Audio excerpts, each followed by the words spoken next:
It gives me great pleasure to introduce week 20 of the Hastings Report with my co-host and lovely human being that is Leon PETTIT, and the ESFL veteran that he is. Firstly, you know, I'm always going to ask you, Leon, how was your week? Yeah, fine, mate. Yeah, still recovering from Christmas. Too many mince pies and mulled wine. That shoulder injury, how's it progressing? Progressing. I made the mistake of I went to get something out of the kitchen cupboard, like the top shelf, the other day, and something else come flying out towards my head, and went to catch it with my bad shoulder, and that wasn't a good idea. I might as well just let it hit me on the head. It's little things like that, innit? Like, day by day, it's fine, and then just little silly things that remind you it's still there. But yeah, So no ETA back for Icklesham? not yet. All right, then. Okay, well, let's just crack straight into what we're going. I'm sorry, we missed the couple of weeks before, completely unavoidable. So we're just going to go from what happened last weekend. So first of all, crack straight into the SCFL. BEXHILL with a cracking win against Alford, winning 4-1. Half-time, they're 3-1 up. Aaron Cook, Joe Somervell, Evan Archibald, and Harvey Mapstone from Hastings Low Knee getting the goals for BEXHILL. They were actually 1-0 down to Alford. It was second bottom, so that would have been an absolute shocker for BEXHILL. And Conan scored for Alford. No wonder, you know, it was only Conan Torpedo and not Conan the Barbarian. And before we mention anything, we've got the goals.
A great win for BEXHILL. Any thoughts on that, Leon? What you would have expected, really. Like you say, Alford were they've been struggling this season. So yeah, nice to hit the new year running, and I've got a lot else really to say. It was expected. Okay, right, and there was no other games on Saturday, so we've got to look at the fixtures. So BEXHILL got Midhurst, and it's a mid-table clash. Anything to do you see BEXHILL pinching that one? I'm going to go with home advantage. Home advantage. Thank you very much, it'll be Leon. a close game. Both teams are sort of similar positions in the table, similar form. So yeah, I'll go home advantage, BEXHILL. Okay, and then we've got Broadbridge Heath. Little Common are travelling to Broadbridge Heath. This probably is quite a tough ask for Little Common. Obviously, Broadbridge are third in the league. Little Common are low mid-table, should we say. Do you think maybe Little Common might nick something, or is it going Broadbridge's way? Little Common, you know, I think they've shown they can get results against the better teams in this league, so you'd like to think so, but just based on league positions itself, Little Common have got to go away as well. You'd sort of think you'd favour Broadbridge, but hopefully not. Okay, all right. So we'll move on to the Mid Sussex Prem. The only results in the Prem that we are going to talk about is that Linfield managed to win again. They beat Reigate Priory, who were also up there. 2 goals from Andrew Brown and from Stuart Brown as well. There's lots of Brown at Linfield. Cementing their second place spot. You know, that's just one thing. That's one thing about Linfield. They don't seem to be dropping points. No, they've created a nice. There's a bit of a gap. I know Westfield have that game in hand, but that only takes them up to 31. Obviously, it's obviously catchable. They can still catch them, but it sort of creates a bit of a gap from the rest of the chasing pack. Yeah, you'd rather have the points than the games in hand. Yeah, exactly. So the sides that are up there that were in the Sussex Intermediate Cup and Mid Sussex Senior Cup. So first of all, Sussex Intermediate Cup, Sedlescombe were playing Unicorn Bognor Regis, who I've never heard of before. And Sellers can give them a nice little spanking, 3-0. Zach Boltwood and Isaac Perrin with a couple. So that's nice to see Sellers winning and remaining in a cup competition. Yeah, obviously not a nice trip to come all the way from Bognor just to lose on what was probably to come over this way to lose and no doubt a muddy pitch. And then we got the Mid Sussex Senior Cup, Oxted and District 0, Hollington 2.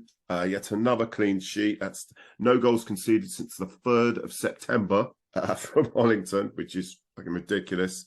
Charlie Cornford and Daniel Tewksbury getting the goals. Not a shock at all, really, is it, Leon? No, but apparently Oxford gave him a good game, really. They sort of, John Carey gives a little sort of match report every week, reckons that Oxford would more than hold their own in the Mid Sussex Prem. I think they're in the Championship. I think it was, he said, at least the league below. But yeah, so still gave Hollington a tough afternoon, but obviously proved that they're too good for him. All right, so now we move on to fixtures. Battletown have got Balcombe and a must-win game against mid-table Balcombe. They need to keep that pressure up on Linfield, who are 6 points clear from them. And then we've got Cookfield versus Westfield, 5th versus 4th. Westfield, if they win this game in hands, they have on Linfield, they go 3 points off second place. Just to comment on that, I didn't think Westfield were out of it, but they were dropping points, and it's nice to see they've got that opportunity. They could actually nick that second spot. Yeah, all the teams around there are going to drop points at some point, so it's going to keep it interesting. Hollington have got Reigate Priory. Do I need to ask? I think Hollington they're gonna win that game, but particularly at their ground. Yeah, right. Yeah. They've blown off all the New Year Christmas cobwebs, didn't they, in that game last week? So I reckon it's hit the ground running for them. Yep. So and then we got Rotherford versus Sedlescombe Rangers. Sedlescombe could pull away from the wrong end of the table with a result against fellow strugglers Rotherfield. I could see after that nice little 3-0 win in the cup, I can see them knocking another win together. Yeah, can do, yeah. So a bit of confidence, so yeah, why not? Yeah, right.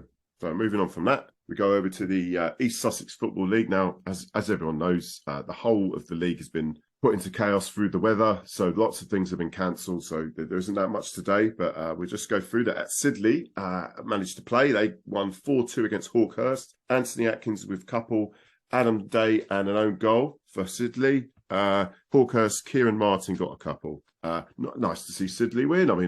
They're not really... they're sort of just upper mid-table, but nice to see Sidley winning games. Yeah, nice to see. I think they struggled a bit at the start of the season, didn't they? Probably bottom for a few games, but nice to see them manage and rising at the table a bit. Yeah, and then we move on to the teams in that league that were playing in the cup, which was Sussex Intermediary Challenge Cup. Bosham 4, Crowhurst 1. Bosham got a hat-trick for Oliver Hawkins and Lewis Bell. Crowhurst's goal was by Sean Baldwin. Bit of a spanking away there for Crowhurst, which is a bit of a shame. Moving to Division 1, there was no games at all for any Division 1 side. Division 2, though, we had BEXHILL 1, Who 0. Bobby Joe Bowles getting the goal for PECHE. And a nicely taken penalty it was too, right at the death. I don't know if you've looked into this game, Leon, but there was red cards aplenty in it. Jackson Francis received his marching orders for PECHE, and the Walker brothers. You're not old enough now, but the Walker brothers, Jake and James, saw red. I think they may have some regrets about it. No regrets. I don't know. You probably don't know that reference. For Who, they saw their march. They saw red. But I got a Lewis Martin Saint who'd messaged me about this. Said the conditions were horrendous, but Bobby Joe Bowles was a different class that day. So it's nice to see PECHE winning. Anyway, so a nicely taken goal. And here it is.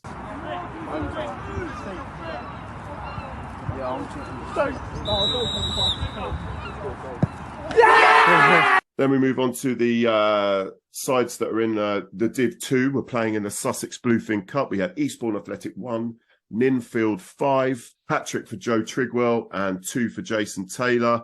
Yeah, cracking win there for Ninfield, and they continue on in the Cup. Bexhill Rovers, on the other hand, travelled to Eastbourne Rangers reserves and got spanked 4-0, which was a shame.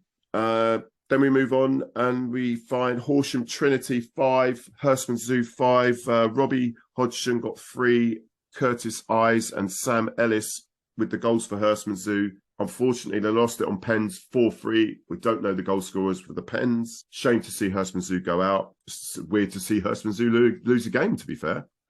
We go to Division 3. Orrington 1, Sovereign Saints Reserves 5. Joshua Lade with 2, Luke Magellan with 2, and Nicholas Barden getting the goals for Sovereign Saints. Nice little win there for Sovereign Saints. And then lastly, in Division 4, Hastings Athletic 2, Burwash 0. That's 2 out of 2 wins there for Bottom Club Athletic, with a surprise win against 4th place Burwash. Joel Hennessy and Joseph Simeon with the goals. Pass and move thirds 5, tackaway reserves 5. At time of recording, we've only got that John Joe Wright and Bradley Pierce got 2 for pass and move thirds and nothing else. And that is your very rain affected week 20. We have no ESFL team of the week. The ESFL have said they're going to try and crack that in for this Saturday. Hopefully we get a proper run of games. Thank you, Leon. Anything before you go? No, I've got nothing to add. Just hope there's a few more games on this week, even though the weather forecast ain't great again. But what can you do? I know. Celebi. Okay, cheers, mate, and I'll see you next week. I'll see you next week.